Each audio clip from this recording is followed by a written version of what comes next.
जातानी हम परदेश में कमाए, सोहना प्यारिया हो जाए के न परे बाजार से लियावे तर तर करिया हो।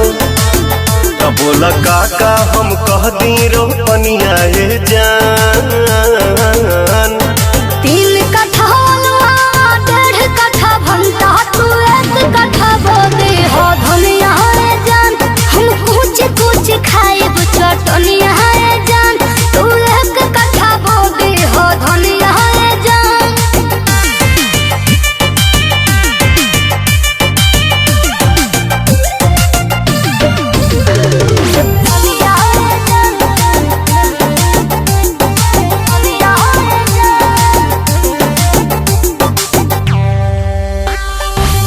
भुजिया बना के तू खई है बऊ की, 2-4 थान हम लगा दे हम लौकी।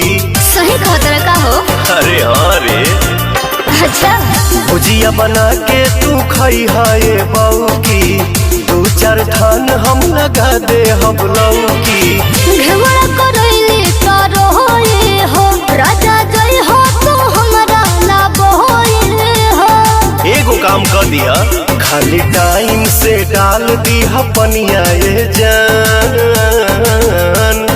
3 कट्ठा 1.5 कट्ठा भंटा तू 1 कट्ठा बोदे हो धनिया जान।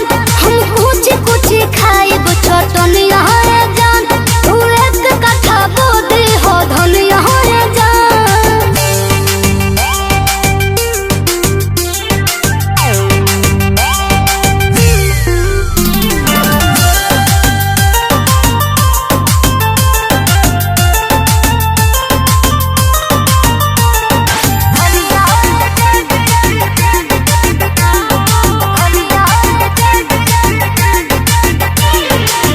आटा चाउर से तो भरल बा घरावा, रोप देत बानी मरीचा टमाटरावा। टमाटर बढ़िया बानू। अरे देसीला। अच्छा आटा चाउर से तो भरल बा घरावा, रोप देत बानी मरीचा टमाटरावा।